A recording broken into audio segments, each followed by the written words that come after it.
Welcome to the studio at African Utility Week. Today I'm with Peter Ballinger from OPIC. Peter, I believe that you are here with a delegation from Power Africa. What was the decision around coming to African Utility Week? Well, I think Africa Utility Week is the premier event in Africa. We do have a delegation led by a very senior member of our energy team at the U.S. State Department, all the way down to those of us that are actually implementing the project. So we have our export credit agency, the U.S. Export-Import Bank, the U.S. Trade and Development Agency, my organization, the Overseas Private Investment Corporation. What we tried to do was put together a delegation that could not only talk at the policy level with many of the utility executives here about the regulatory framework, all of the things that need to happen in order to help projects move forward, but then also to have those of us in the finance sector who are actually working on the project and implementing the project. So we've had meetings with private sector, American companies, African companies, joint ventures, other funders. So it's been a very good event. It's fantastic that you're having those conversations face to face. Yes. In terms of off-grid solutions, what is the sufficient interest in it in the African continent? Well, OPIC has been doing power in Africa for as long as I have been at OPIC, which is almost 25 years. Almost all of it was grid connected, big projects.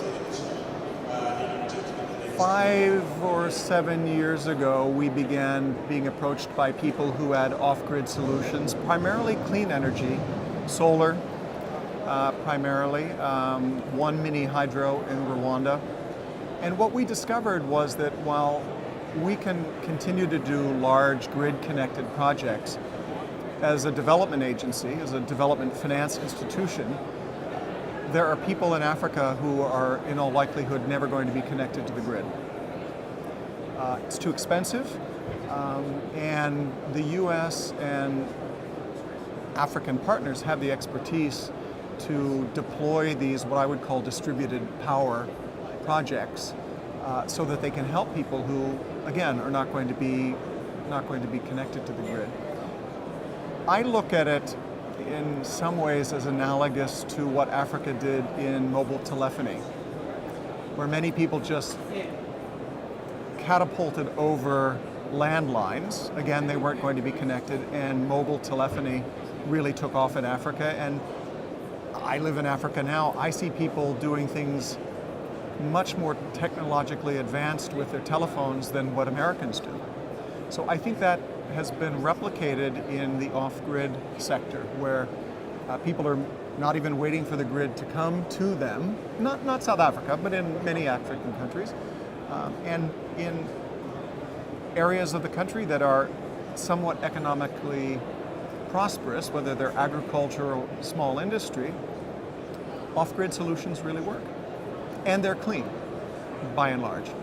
But then what are the risks around investing in those off-grid solutions? Well, from a lender's standpoint, there's always the risk that there may not be a tradition of paying for power. What we found is that people who don't have power, when it is delivered, they will pay. Almost all of these schemes mitigate the risk by prepayment of the electricity.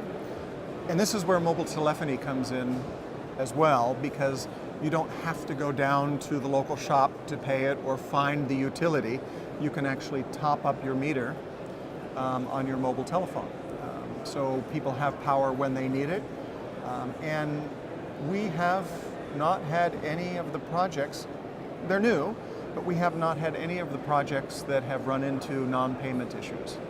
I think one of the risks is the lack of a regulatory environment for these off-grid solutions. So people are actually making investments in off-grid solutions, and we're financing them without really knowing what regulations might be promulgated in future. That is a very big concern. It is, and it should be. Yes. And outside of Africa, in Europe, in North America, in South America. Are off-grid solutions being invested into? They are. Before I moved to South Africa, I was in India for 3 years. And India, while its grid is, as a country, fairly sophisticated, there are lots of rural areas where they're currently burning diesel fuel, for example, for hydro pumps, where they're converting to off-grid solar solutions, as well as off-grid waste-to-energy solutions, burning rice husks, for example. A very well-known project that we helped fund originally is called Husk Power Systems. And in a rather relatively prosperous rice-growing region of northeastern India, the farmers were paying to have their rice milled.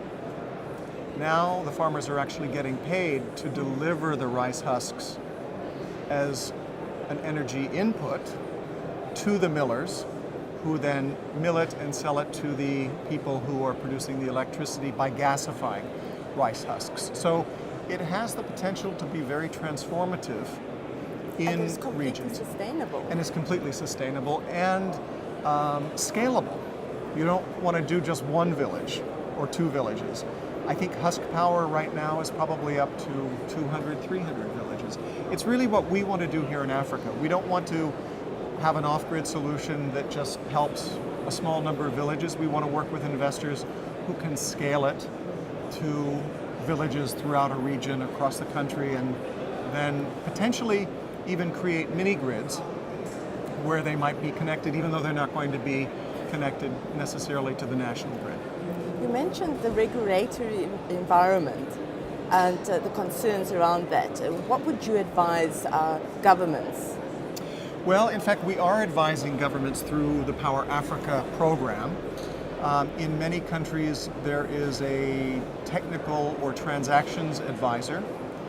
And in addition to Power Africa trying to create 30,000 megawatts of grid-connected power, they also have a program called Beyond the Grid, which is exactly what OPIC has always done on these off-grid projects. And so Power Africa is working with regulators and working with governments to impress upon them the importance, if off-grid solutions are to grow, to put in place a regulatory framework that allows investors to be comfortable making these investments, including local investors.